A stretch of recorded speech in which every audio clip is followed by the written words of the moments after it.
Muy buenas noches, amigos. Estamos en una nueva edición de su programa Conversando con el Perú para analizar los acontecimientos más importantes acaecidos en la última semana. Hoy, sábado 24 de junio, recordamos al campesinado nacional y, por cierto, también la fiesta religiosa relativa al Día de San Juan.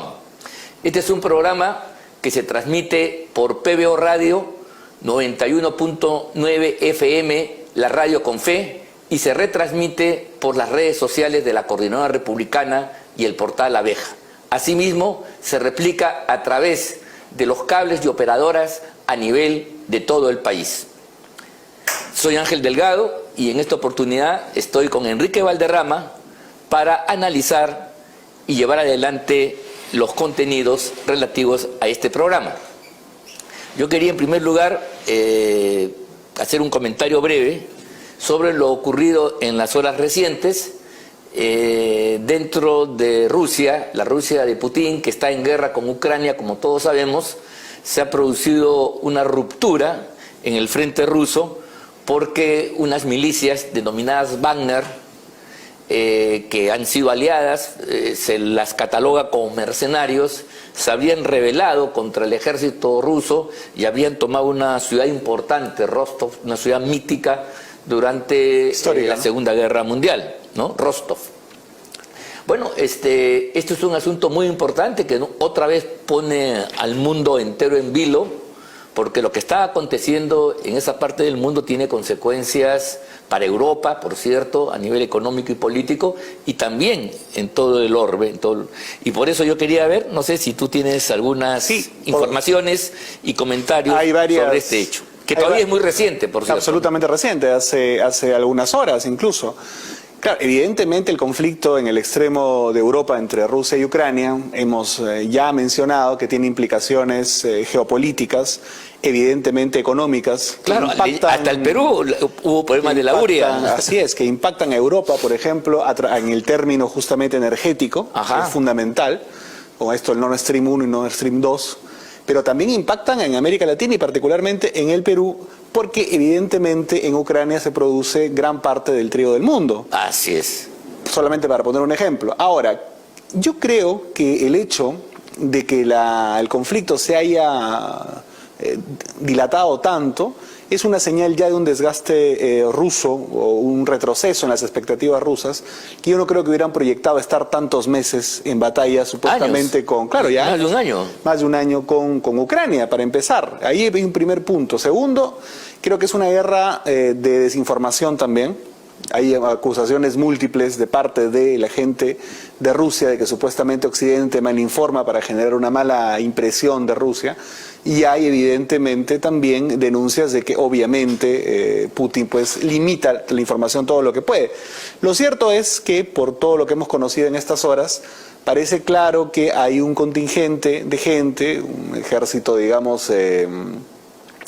como lo han catalogado de mercenarios, son 50.000 aproximadamente, han llegado a Rostov, están a 1.000 kilómetros todavía de Moscú. Yo creo que es una misión casi imposible que vayan a coronar el éxito, pero lo cierto y lo que va a impactar seguramente en los próximos días y semanas es que dentro de la aparente monolítica y férrea unidad rusa y el liderazgo de Putin, ya empieza a aparecer una grieta bastante grande, que no es menor, ¿no? Y eso definitivamente no es bueno para los intereses de ellos, ¿no? Y la causa es más o menos obvia, una guerra que no se resuelve en el corto plazo, que implica costos, que implica un aislamiento internacional. El bloqueo occidental sobre Rusia ha sido brutal, ha sido uno de los que yo no tengo recuerdo, bueno, quizás en la época de Napoleón, pero ha sido un cerco completo, han cerrado cuentas, han impedido que Rusia participe en eventos, incluso culturales, y su señal, Russia Today, que estaba inclusive en nuestros medios televisivos, en las operadoras de telefonía, ha sido anulada. Entonces sí, efectivamente, hay mucha desinformación sobre la materia. Es mucho más complejo que una guerra de bueno y malo, ahí hay razones históricas, culturales, pero efectivamente lo que yo creo que sí no cabe ninguna duda es que la aventura de Putin se basaba en unas premisas de una guerra rápida y que además mucha gente que vive en Ucrania iba a ver a los ejércitos rusos como dictadores, ¿no? Y que Zelensky era una suerte de un gobierno opresivo. Eso no se ha producido y eso genera divergencias que evidentemente tienen como raíz además, la falta del éxito. En donde todos tienen la derrota mutua asegurada. Porque pase lo que pase finalmente, el impacto económico de las sanciones que bien ha señalado de parte de Occidente sobre Rusia van a dejar evidentemente a Rusia muy debilitado. Ucrania va a tener sin duda el país destruido prácticamente. Sí, claro. Y Europa obviamente ha visto tirada por la borda la posibilidad de entrar en un entendimiento, en una coordinación, en una convivencia, una coexistencia pacífica con Rusia, lo que lo hubiera dotado de energía y lo hubiera de repente hecho ver el horizonte de una manera muy distinta, ¿no? Sí, hemos vuelto a la política, política de los bloques. Quizás los únicos que no pierden sean Estados Unidos y China, curiosamente. No, también, claro, son los otros dos factores. La energía de un lado. Esta es una guerra preliminar. Y la recuperación económica de Rusia estará a cargo seguramente de los chinos. El mundo unipolar que se gestó después de la Guerra Fría empieza a quedar atrás, definitivamente. Las ilusiones de un entendimiento donde la política básicamente iba a ser gestión de intereses y que los problemas se iban a resolver en base a un crecimiento económico sostenido, y que ya no iba a haber otro tipo de intereses nacionalistas, geopolíticos, políticas de bloque, pero aún la amenaza de una guerra ha quedado atrás y eso es lo que marca este cuadro. Y claro, dentro de ese escenario complejo se produce una decisión que vamos a ver cuáles son sus consecuencias. Es un gran recordatorio que finalmente y lamentablemente la guerra no es una irrealidad distante, para empezar. Y también es un recordatorio de que obviamente la actitud imperial persiste y existe y probablemente siempre existirá. Exactamente, porque la política se basa en la afirmación de identidades, la generación de conflictos, porque siempre el poder tiende a ser expansivo. Ahora, por naturaleza, ¿no? Entrando justamente a los conceptos que nos va a ligar mucho con lo que ha pasado en esta semana en el país, el gran desafío es a la democracia representativa. Rusia y China firmaron una declaración conjunta hace unos meses, que es muy bueno recordarlo ahora, un poco más de un año ya, en donde dicen que la democracia no es o no tiene por qué ser lo que Occidente dice que es. Sí.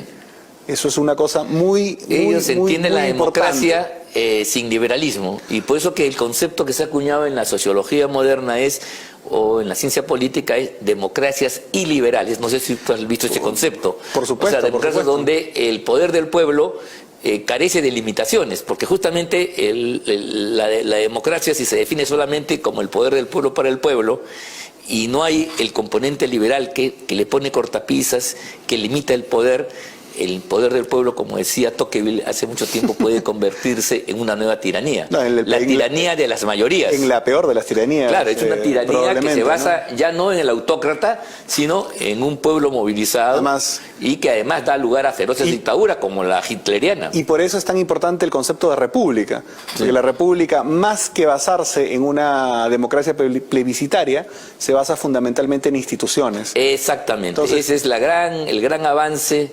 Es que la democracia no es un concepto que se come solo, sino que tiene que estar aderezado, acompañado de un componente liberal importante, y donde las instituciones, las normas generales y abstractas son fundamentales para que el ejercicio de poder, porque la democracia es un poder, no tienda a expandirse y no se convierta en abusivo. Creo que es un desafío muy grande para los demócratas del mundo y particularmente de América Latina, que siempre es sensible a la influencia de las potencias.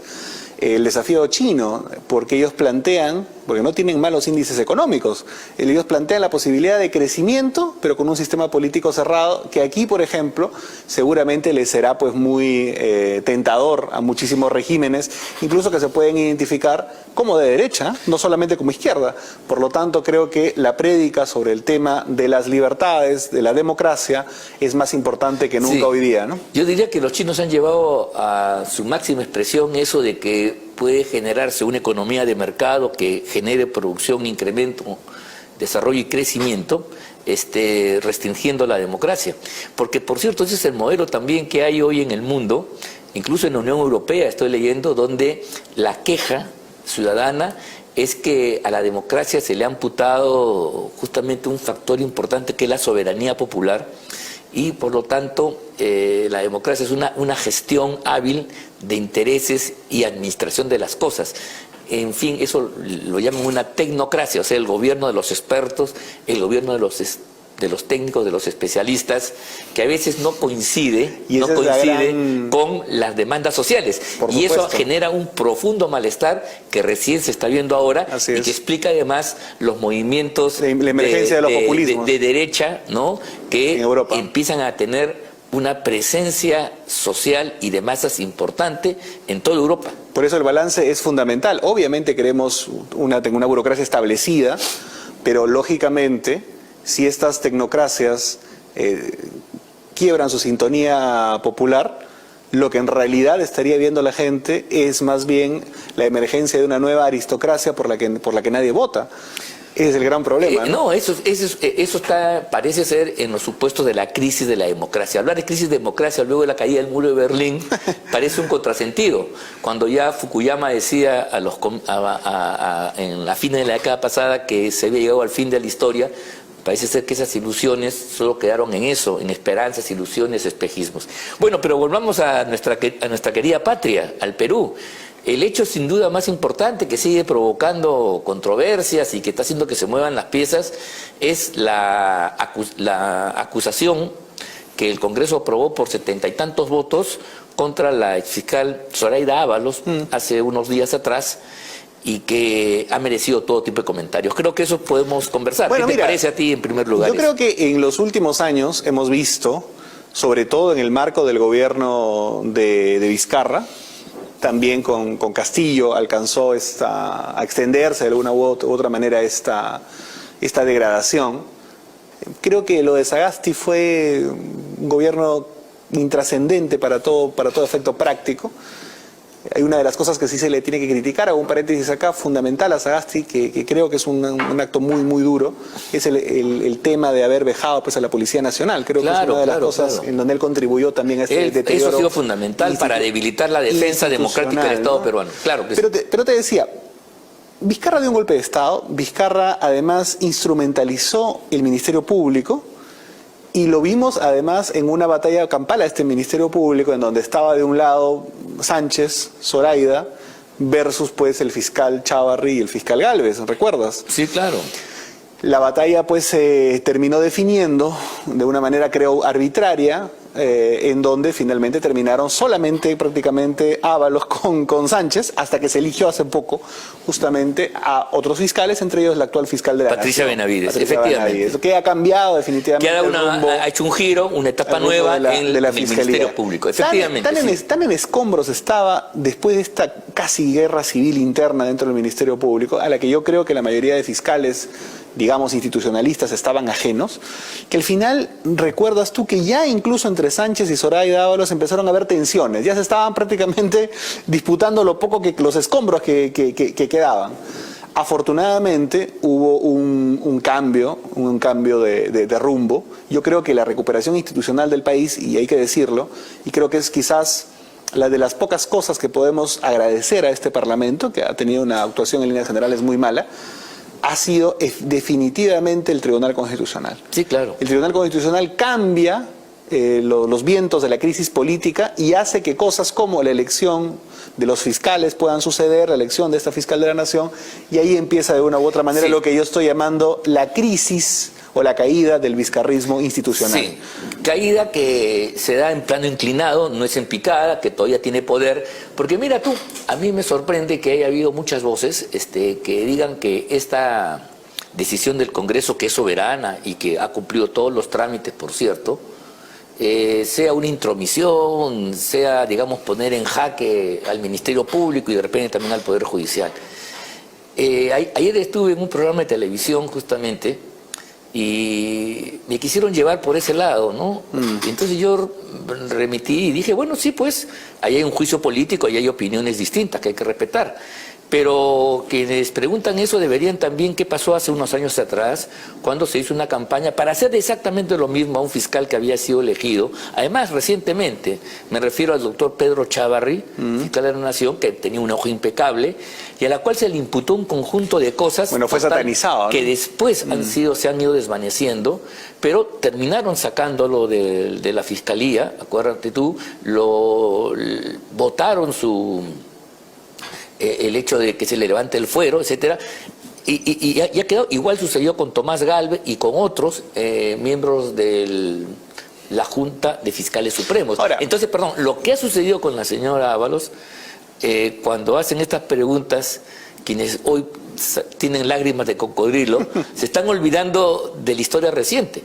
Bueno, yo creo que el hecho más grave de la señora Ábalos es haber puesto el Ministerio Público al servicio de un gobierno autocrático, como 20 años atrás lo hizo otra fiscal de la Nación, Blancaneria Colán, cuando puso el Ministerio Público al servicio del gobierno de Fujimori. De acuerdo. Entonces, por favor, estamos ante secuencias políticas que hay que analizarlas con objetividad y no hacer pues este tipo de... No, y quiero decir más, o sea, de acuerdo respecto a la autoridad moral que pueden tener aquellos que hoy día levantan la voz a favor de Zoraida Ábalos. No tienen autoridad moral porque cuando ocurrieron hechos similares no dijeron absolutamente nada. Apoyaron, estuvieron en la campaña. Así es, pero agrego además... Y gente como Gino Costa, por ejemplo, en el Parlamento. Terrible, pero agrego además que en este caso particular ni siquiera los casos son comparables porque creo que ambos, tanto Galvez como Chávarri, en líneas generales fueron evidentemente sacados de carrera y de manera injustificada. Totalmente, sin en razón. El caso de Zoraida hay razones en base a un chisme, de sobra. En base a conversaciones que si tú las revisas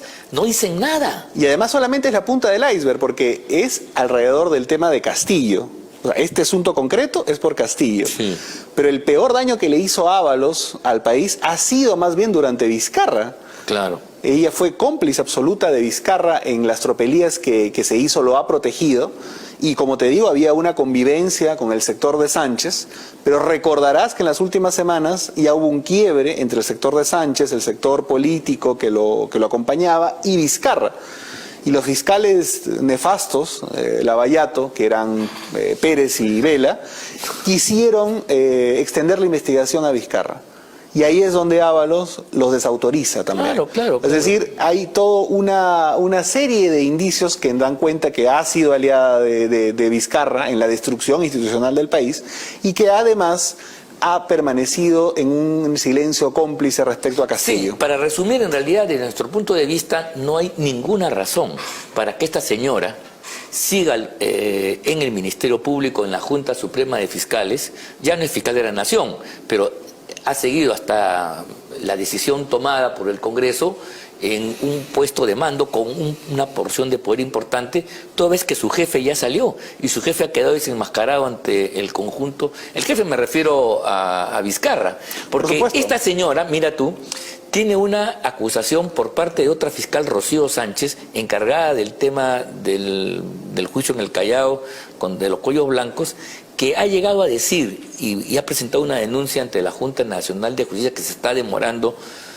no sé cuánto, donde ella dice que en el edificio de Vizcarra, ¿no?, se reunía la fiscal Castro, un oficial Ballesteros, claro, encargado que eran muy cercanos. ¿Te acuerdas? Para decidir qué audios eran los que se les entregaba al IDL de Gorriti para ser transmitidos por toda la prensa.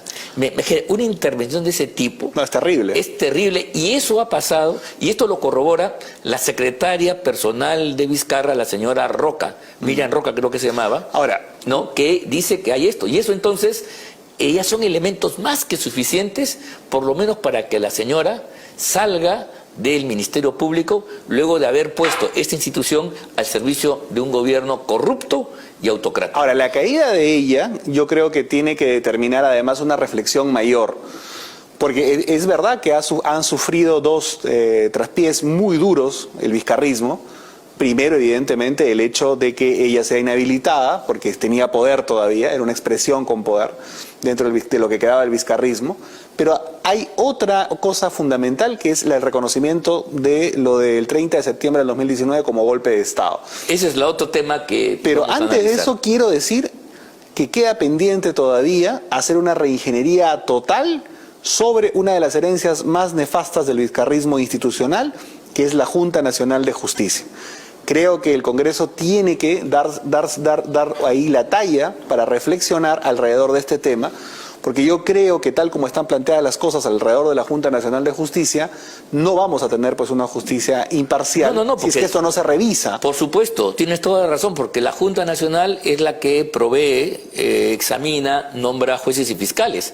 Entonces, si ese organismo sesgado, lleno de los humus vizcarristas, tiene esa potestad fundamental, ese es un peligro para la democracia más adelante, porque nos van a llenar de jueces y fiscales tipo Pérez, tipo Vela y compañía. Y eso es inaceptable. Recuerda una reunión grabada, que tenía esta vocación de grabarse en Montesinos, en donde está con parte de la bancada del fujimorismo de ese momento.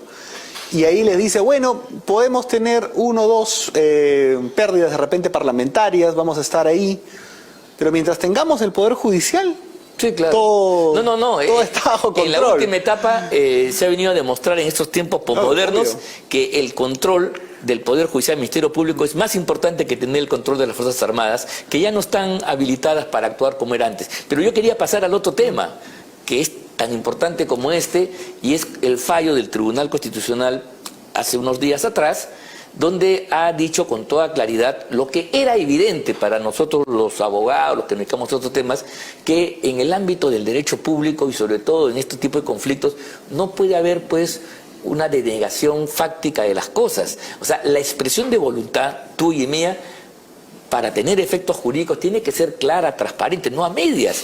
Y menos aún yo puedo arrogarme la posibilidad de leer tu mente y decir cuando tú me estás aceptando o negando una proposición mía. Tú tienes que expresarla, ¿sí o no? Y esa barbaridad es lo que fundamenta el golpe de Estado.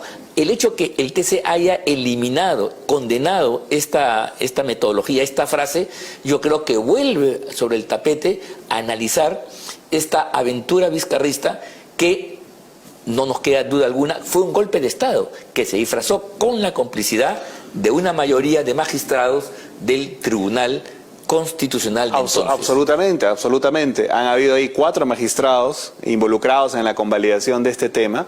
Ha habido una tesis conceptual jurídica de parte de Omar Cairo, que le hizo mucho daño a la democracia, que es el tema de la denegación fáctica, que fue, digamos, expuesta en los medios públicamente. Ha habido, evidentemente, un periodo en el cual hemos estado batallando por el relato del golpe de Estado. Y estábamos de una u otra manera empezando a transitar un periodo cuesta arriba, porque yo sentía que del lado de la democracia no se producían los suficientes sentidos comunes o la tradición, o la escritura, perdón, académica suficiente, como el caso del otro lado, sí, el profesor Marcel Rubio, te comenté hace poco, que había publicado el primer cierre constitucional del Congreso, ¿no? El de Martín Vizcarra. Pero hoy día todo eso cae, porque ya no es una opinión, ya está establecido con una verdad histórica del Tribunal Constitucional, que fue un golpe de Estado, así que Vizcarra y los demás tienen que ser procesados, los que estuvieron vinculados por golpistas. Yo también creo que sí, absolutamente, yo creo que eso hay que hacerlo, hay que ver qué pasa, inclusive a los magistrados que prevaricando, porque contra el espíritu de la Constitución y la ley avalaron una maniobra golpista por parte de Lagarto Vizcarra. Hay muchos impunes todavía en el vizcarrismo. Yo creo que eso tiene que revisarse, porque además, tú lo dijiste la vez pasada, yo quiero rescatarlo como para terminar ya esta primera parte de nuestro programa, que es fundamental que este hecho de cierre del Congreso, sobre el cual se generó un relato mentiroso que se está desmoronando, vuelva a tener nuevamente una apreciación auténtica, de modo tal que se convierta en sentido común, popular, nacional, porque mira tú, tal como se mire este hecho y el otro hecho que ocurrió un año después, me refiero la caída de Vizcarra, el ascenso de Manuel Merino, que esta gente misma la llamó un golpe de Estado, eso el tener una visión exacta de estos dos acontecimientos sin el relato mentiroso te permite entender Marca la pauta coyuntura para el futuro. hacia adelante y te permite visualizar lo que está pasando en el futuro. Con estas dos vendas, con estas dos hipotecas conceptuales que tenemos, tú miras la realidad como quiere que la mire el vizcarrismo, el caviaraje, y en ese contexto es que se prohijó al nefasto gobierno de Pedro Castillo. Sin las vendas en los ojos, el golpe de Estado de Castillo cobra otro sentido histórico porque es consecuencia de lo primero. Así es. Bueno, hemos llegado al final de la primera parte del programa. De acuerdo a lo estipulado, vamos al corte para los comerciales. Nos vemos en unos instantes. La ciudad industrial Huachipa Este es el mejor lugar para invertir de forma segura a precios 100% accesibles. Ofrecemos lotes independizados y zonificaciones para todo tipo de industrias. Somos la única ciudad industrial con la mayor cantidad de empresas operativas y más de 1.9 millones de metros cuadrados vendidos. Ya son más de 120 propietarios que confían en nosotros. Ciudad Industrial Huachipa Este, el eje industrial de los grandes empresarios.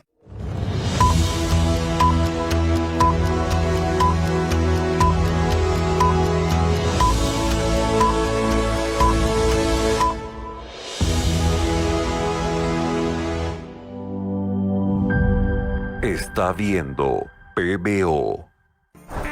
Ciclo virtuoso, de la basura a la energía verde. Nuestros vecinos generan residuos que deben disponerse correctamente para no contaminar el medio ambiente. Los residuos generados a diario son transportados por camiones compactas hacia el relleno sanitario modelo del Callao, con el fin de mantener limpia la ciudad. Disposición de residuos en el relleno sanitario modelo del Callao. Cada día recibimos en nuestro relleno toneladas de residuos, los cuales son depositados y sellados bajo altos estándares de calidad y seguridad. Captación y recolección de biogás. Los residuos se descomponen y generan gas metano, uno de los principales gases de efecto invernadero. Este gas es captado por pozos de biogás y transportado a través de un gasoducto. Está viendo PBO.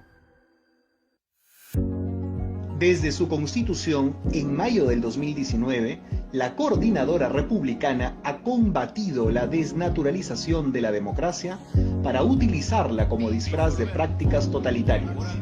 Durante los gobiernos de Vizcarra y Sagasti, luchamos contra el auge de las políticas y discursos contrarios a las instituciones representativas, discursos que promovían una falsa democracia, directa, callejera y tumultuaria.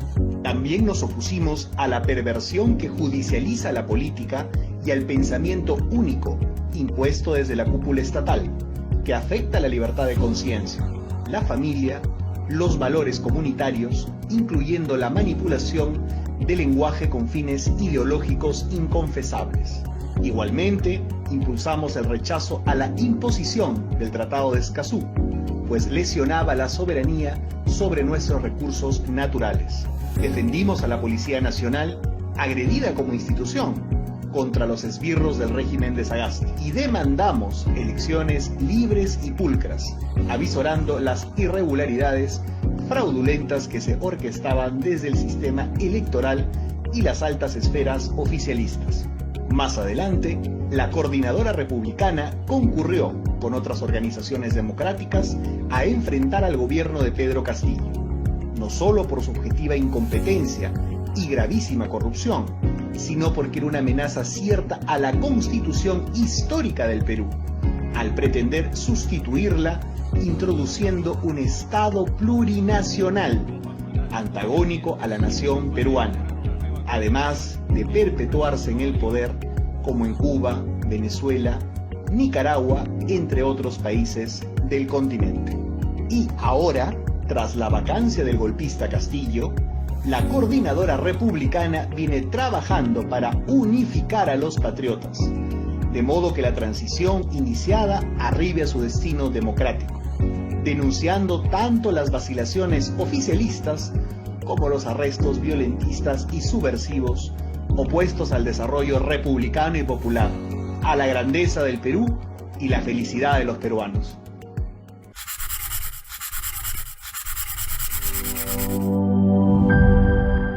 está viendo PBO.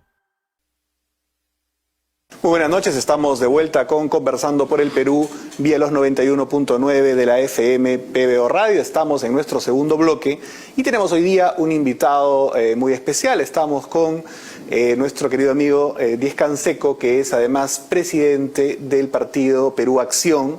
Y vamos a aprovechar ahora para preguntarle cómo va la inscripción de su partido y el proceso que está siguiendo para su registro, doctor. Buenas noches. Bueno, ante todo muy agradecido por la invitación. No, para ti, Pancho, es un honor siempre estar contigo, de verdad que sí. Bueno, para mí también.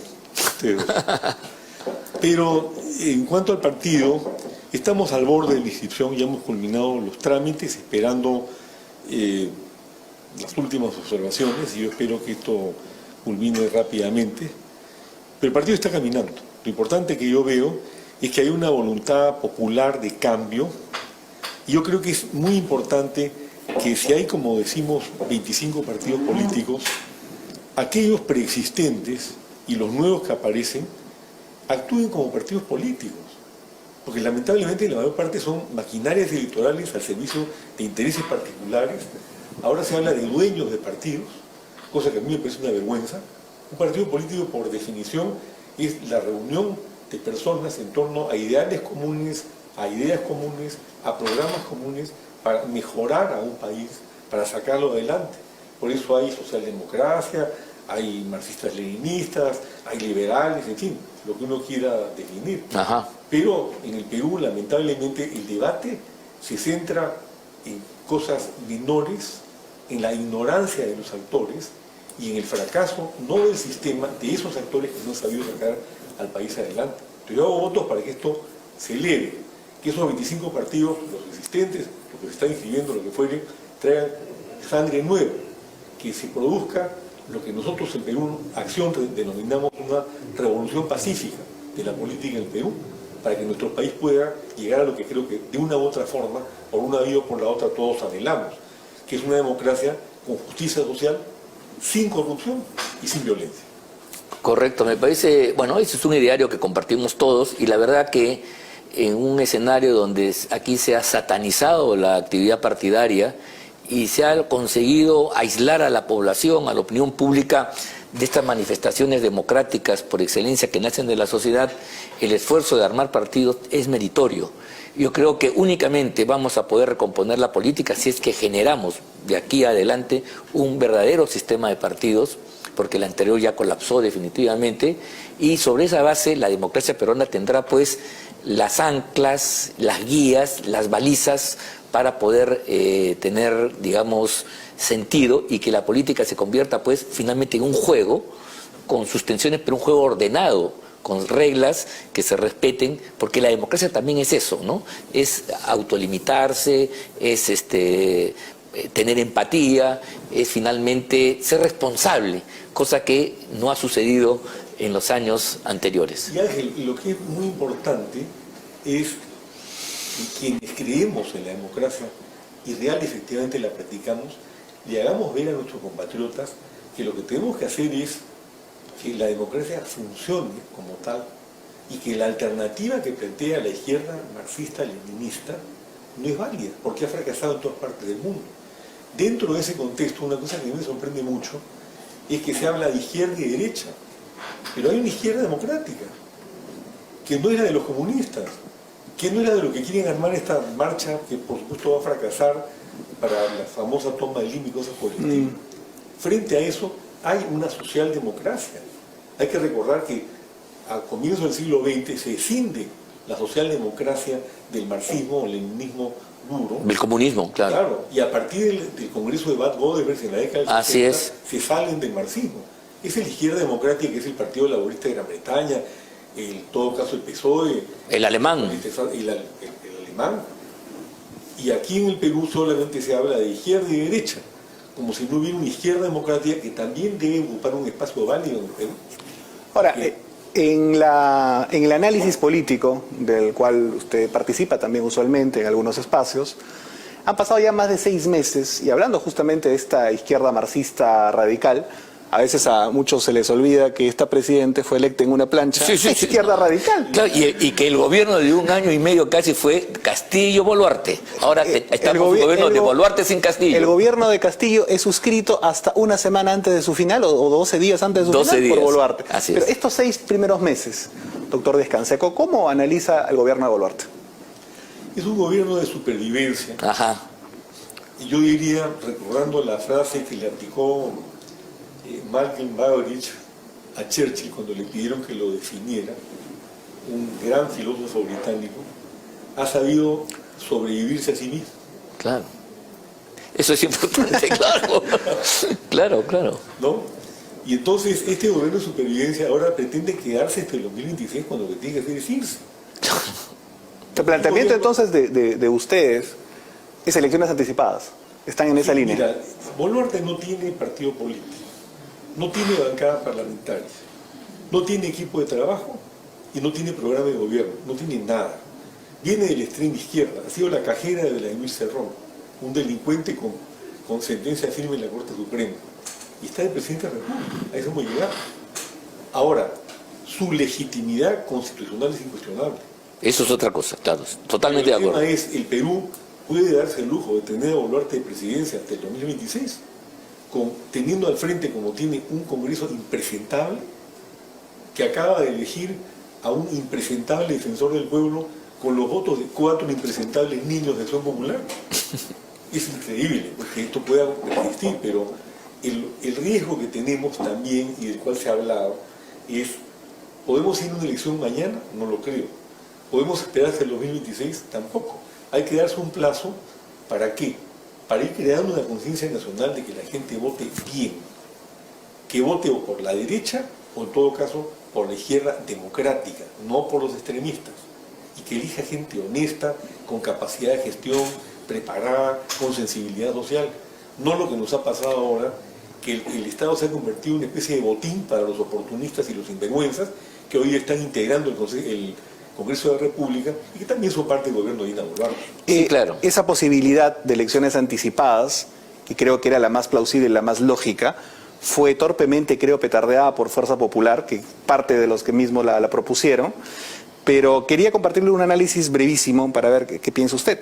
Creo que si este periodo de desgobierno, de ausencia política social y de mala estrategia policial militar se proyecta hacia el 2026, lo que salga de las urnas el año 2026 podría ser ampliamente peligroso porque podría estar marcado por el populismo. ¿Qué piensa usted sobre eso? Por eso tenemos que trabajar los demócratas. Aquí hay 3 demócratas. Ajá. Y desde un punto de vista que de repente no siempre es coincidente, sí hay una coincidencia. El sistema democrático tiene que consolidarse en el Perú y tenemos que demostrar que es socialmente eficiente, que es el problema. Yo reduzco un poco la definición de lo que veo en 3 cifras. El año pasado, según la Contraloría General de la República, los corruptos, o sea, los ladrones, se llevaron 25.000 millones de soles del erario nacional. Todos. 28.000 millones de soles se quedaron en el Banco de la Nación porque no se aplicaron como debían haberse aplicado al presupuesto de inversión pública. Ajá. Sí, Y pues. según cifras del Banco Central de Reserva, 16.400 millones de soles se perdieron en la ejecución de proyectos mal llevados. 1/3 del presupuesto de la República. 1/3. Increíble. Que demuestra, primero, que saben robar, pero no saben gestionar. Sí, pues. Entonces, Porque ni siquiera roban gestionando. Claro. Vamos a ser francos. lo que hay que procurar es que haya capacidad de gestión a través de una elección adecuada y, por supuesto, el riesgo es que caigamos en el populismo de extrema izquierda nuevamente, que fue a lo que nos llevó, o lo que llevó a la elección de Pedro Castillo.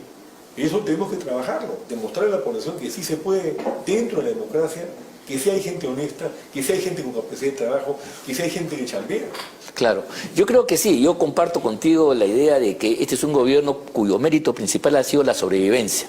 La realidad, como decía aquel general en la Primera Guerra Mundial, cada día que sobrevivimos es una gran victoria. Eso efectivamente, ahí está. Pero no más. Este es un gobierno que debió definirse como de transición. O sea que tenía un plazo para llevar adelante un programa. ¿Por qué? Porque está contaminado con el régimen anterior y el régimen había destruido instituciones. Y para darle un nuevo aliento a la vía democrática era necesario recurrir a las urnas, a la voluntad popular, y esta vez, equivocándose menos o no equivocándose, elija a gente eficiente y responsable para el gobierno y para el Parlamento. Eso lamentablemente se bloqueó. Mira tú, el 21 del mes de diciembre, dos semanas después de la deposición, vacancia de Castillo, el Congreso aprobó una fecha, abril del año 24. Si eso se hubiera trabajado en serio y se hubiera ratificado, estaríamos a casi 10 meses y evidentemente todos estaríamos conversando sobre las alternativas políticas, etcétera, y si bien los problemas nacionales no hubieran dejado de estar presentes, la mirada frente a ellos hubiera sido obviamente distinta, con la perspectiva que, bueno, va a terminar y la esperanza de que la cosa cambie. Pero la señora Boluarte, luego de decir en su informe de que la crisis ha terminado, como Napoleón dijo, la revolución ha terminado, ustedes recuerdan, inició una nueva etapa, y nos anuncia un futuro maravilloso que no se comparece con la realidad. ¿Te das cuenta? Y lo grave de eso es que 33 meses por delante parece un horizonte una infinito, eternidad, ¿no? Una eternidad para seguir sufriendo más de lo mismo. Eso puede hacer que la cosa en cualquier momento estalle por cualquier cosa, un video, una movilización, un problema. ¿Cómo ves tú el futuro nacional en función a este cuadro? Yo lo que veo, Ángel, con mucha preocupación, tú sabes que yo trabajo en Puno, hace 38 años que inicié el primer proyecto de química orgánica del Perú en Puno, y trabajo con 1.200 familias aymaras en Yunguyo, en Ilave, en fin, en la zona sur, y en el norte con 800 familias quechuas. Y hablo con ellos, y trato con ellos todo el tiempo. ¿Qué está pasando? No se ha hecho nada perceptible, por lo menos, con los 15.000 millones de soles que anunció Taron que se iban a invertir en el sur, en el Punche de Perú. No hay nada. Nada, ¿no? No hay nada. Una ineficiencia absoluta. Se nos viene un niño global. Ayer hemos estado reunidos en la Comisión de Plan de Gobierno del partido con un acreditado meteorólogo para que nos explique bien cómo es el tema del niño. La crisis fundamental va a ser en octubre, justo cuando se inicia la siembra grande de la sierra. Oh, muy claro. Qué duro. Y el golpe, ¿cuál va a ser en la sierra? Sequía. Igual que el año pasado. Claro. El año pasado ha habido sequía. La producción de la sierra este año está en el 40 o 50%. O sea, se inunda el norte y se seca el sur. Claro, exactamente. Peor no puede ser. Y entonces, Boluarte sale, habla, como tú dices, este mundo maravilloso, seguramente perteneciente a una novela de Vargas Llosa o algo por el estilo. De Alicia en el País de las Maravillas. El País de las Maravillas o algo por el estilo. Dina en el País de las Maravillas. Dina en el País de las Maravillas. Algo por el estilo. Pero olvidó mencionar algunas cosas importantes, ¿no? Por ejemplo, al 30 de abril, la ejecución del presupuesto de inversión en la prevención de desastres naturales estaba en el 15.8%. 15.8%. Y el año pasado se ejecutó de ese presupuesto solamente un 68%. Esa es la situación que tenemos al día de hoy. Y el niño ya está encima, y en octubre es la siembra grande de la sierra, ¿y qué han hecho? Y no estamos hablando todavía de lo que puede ocurrir y seguramente va a ocurrir en el norte con las lluvias. Claro. Estos son los problemas centrales del Perú. El agro muy golpeado entre ese tiempo, la subida de los precios del año pasado. Sí, pues en cosas accesorias. En cosas totalmente aleatorias. Luego, segundo, se ha medido el desempleo en el Perú. Se ha medido, porque te acuerdas que Sagasti dijo hambre cero y fue hambre total. Bueno, eso ha seguido creciendo. La pobreza se sigue extendiendo en el Perú. Entonces, ¿por qué no hablamos de los temas centrales? ¿Por qué no se plantean soluciones? ¿Por qué no? Yo estoy reclamando hace tiempo, por ejemplo, que más allá de las deleterias exposiciones de la señora, ¿cómo se llama?, del País de las Maravillas. Esa sí es. Dina. Dina en el País de las Maravillas, sí. Que haya una exposición del Ministro de Economía mensual o quincenal, señalando cómo están ejecutando el presupuesto. Y que se obliga a los presidentes regionales, que son grandes corresponsables de toda la crisis y que nadie los toca, a hacer lo mismo. Señor, en Puno hemos tenido el año pasado un presupuesto de 1.400 millones de soles. Eso fue lo que tuvieron. ¿Cuánto ejecutaron? 70%. Y hacen la marcha sobre Lima cuando debían marchar sobre el gobernador de Puno, que es el que los ha dado plantados con, ¿cuánto? Cientos de millones de soles que ha debido aplicarlos, por lo pronto, a obras de prevención natural. El Puno tiene proyectos maravillosos de irrigación, están votados hace 30 años. Yo me sigo preguntando qué pasa en el Perú. Lo que pasa es lo que acabo de escribir. Está Lagunilla. La plata, no tienen capacidad de gestión y ejecutan mal. Y eso es lo que tenemos el día de hoy. Y peor con este gobierno, que no saben dónde está parado. Sí, pues, mira, uno de los elementos que desmiente inmediatamente el optimismo, el sueño de opio de la señora Boluarte es justamente la crisis que se ha armado en salud. Una ministra manifiestamente incapaz, además vinculada a Lagarto Vizcarra. Esto de la señora del dengue. Ya, bueno, claro, ha convertido el dengue tradicional en una pandemia, no lo puede controlar. Finalmente nos ha llevado al primer lugar en el mundo. Mira tú, si la señora cree... Y el nuevo ministro, cuyo currículum es que ha sido candidato de Acuña 5 veces. Sí, eso es. ¿No? Ha sido a regidor, a gobernador regional, alcalde, le negó, creo que ser congresista en una oportunidad. Pero entonces la pregunta es, ¿tú vas a comer pizza a una cevichería? Además, señor, en medicina hay especialidades, ¿no es cierto? Si te duele el oído te vas al otorrino, si te duele la muela te vas al odontólogo. Este señor, ¿qué especialidad tiene? Y necesitamos a alguien que sea un especialista ¿en qué? En administración de salud. Así es. Claro, políticas públicas de salud. Este no tiene ninguna experiencia. En nada. Pero ahí quiero subrayar algo, y es la poca lealtad con el país que está demostrando sistemáticamente en estos últimos años Acuña. Acuérdense que él fue uno de los que sostuvo un tiempo también a Castillo, sostuvo un tiempo a Vizcarra, y ahora está con Boluarte, está con todo el mundo. Bueno, lo estás tratando con mucha gentileza, ¿no? Poca lealtad, por favor, ¿no? Yo prefiero no usar términos más altisonantes, pero plata, es terrible. Cancha es plata como cancha, punto. Sí, pues. Es un broker, es uno de los dueños del partido que usa el partido al servicio de sus propios intereses y punto, ¿no? Y con eso en la política peruana tenemos que terminar. Sí, pues. No, verdad, esto del tema de salud y el ministro nuevo en realidad demuestra pues la incongruencia del planteamiento de la señora, porque si ella dice que la crisis... Sí. ¿Sabes por qué? Porque ahí hay un acuerdo bajo la mesa con plata como cancha. No, por supuesto, y también es la cuota, en alguna medida también es la cuota de Vizcarra, porque este señor estuvo con Vizcarra y también con Castillo, y parece que tuvo una reunión con el señor Sánchez de Zarratea. La cuota de plata como cancha porque tiene congresistas. Sí, es verdad, es verdad, es verdad. Pero no, pero lo que quiero decir es, más allá de ese asunto, es que la incongruencia está en lo siguiente. Si ella considera de verdad de que ya la crisis terminó y que va a afrontar un nuevo periodo de tiempo y que quiere gobernar 33 meses hasta julio del año 2027, entonces tú tienes que poner al frente de los portafolios más críticos de los ministerios a gente de verdad, a gente con mucho peso. No puedes seguir improvisando o moviéndote en correlaciones de ese tipo mezquinas, porque te estás contradiciendo flagrantemente. Y en el tema de salud la cosa está clara. En consecuencia, el optimismo de la señora Boluarte ya ha durado una semana, 2 máximo, porque ya se armó una crisis que el actual ministro la profundiza. Lo de Rosa Gutiérrez pasamos al señor Vázquez Sánchez, pero en una caída que demuestra que estamos muy lejos del optimismo planteado por ella. Lo que ocurre, Ángel, es que este es un ministro trabajado bajo la mesa con César Acuña. Ella necesita bancada parlamentaria que no la tiene. Y para obtenerla tiene que hacer acuerdos bajo la mesa con las diferentes bancadas.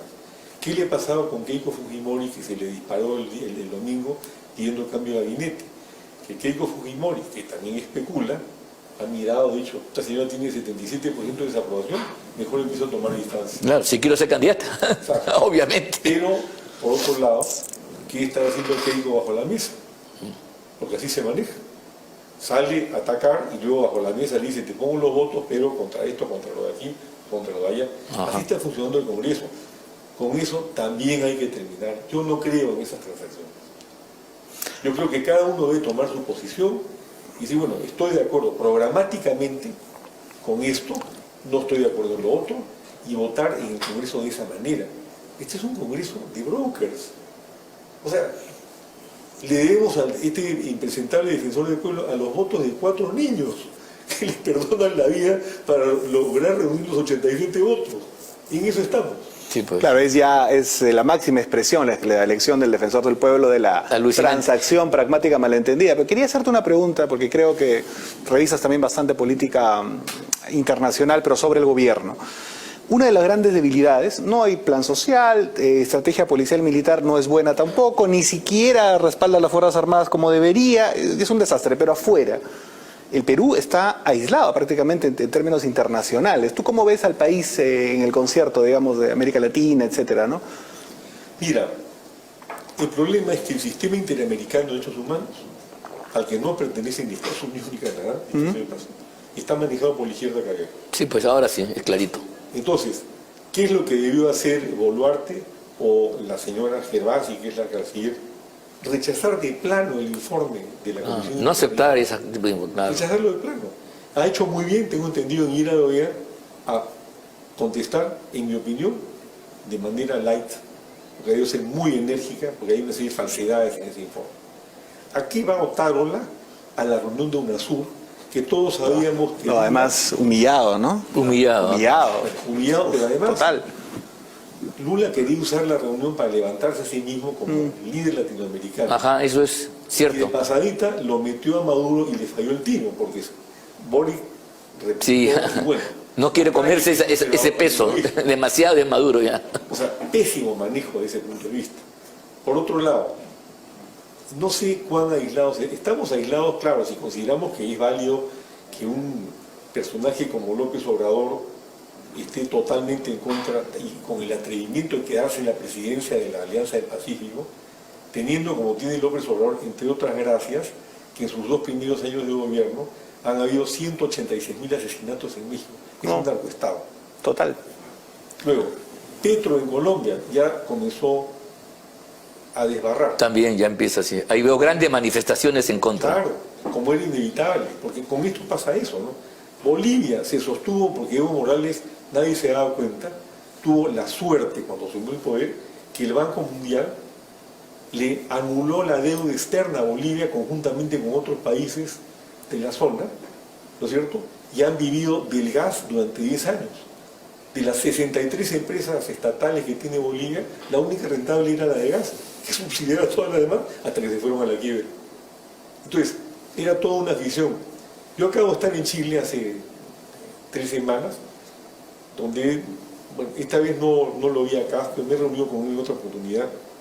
Bueno, el crecimiento de la derecha chilena se explica por, en primer lugar, el fracaso de esa constitución que se tumbaron, y en segundo lugar, porque en Chile hay una derecha ideológica, Sí, que es claro. lo que yo le reclamo al Perú.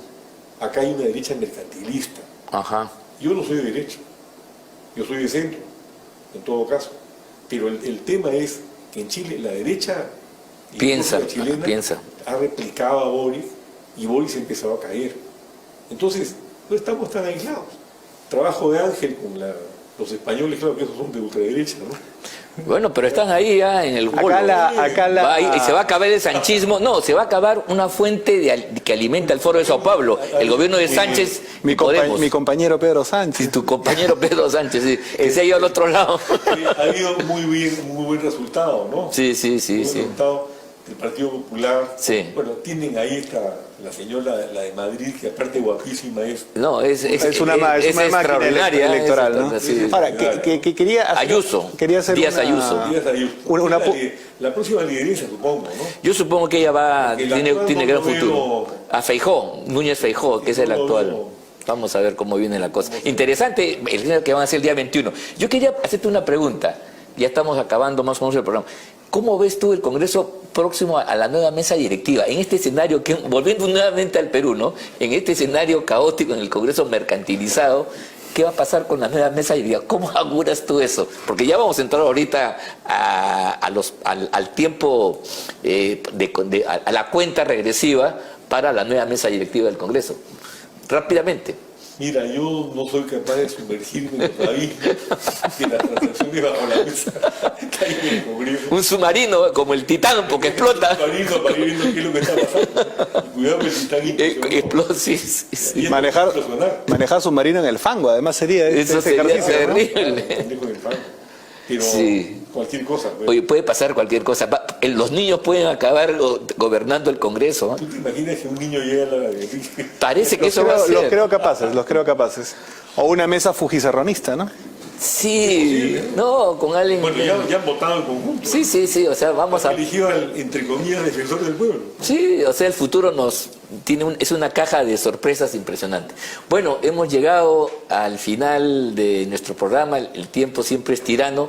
Realmente ha sido muy, muy valioso tenerte con nosotros para analizar esta coyuntura, conocer además los avances de tu partido, verdad que te deseamos todos los éxitos, pero necesitamos partidos con esa consistencia. A ti también, Muchas gracias por la por el invitación. Partido del Pueblo, que ha resucitado después de una etapa importante.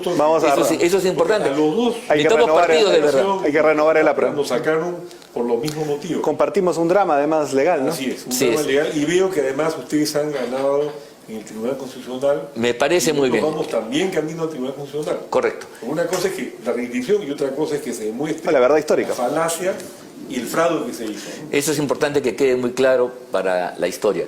Y bueno, agradecerles a todos ustedes, amigos, por seguirnos en este programa semana a semana y plantearles, sugerirles que nos sigan todas las semanas a través de las redes sociales de la Coordinadora Republicana, tanto en Facebook, Instagram, Twitter, TikTok y en el canal CRTV de YouTube. Muchas gracias y hasta la próxima.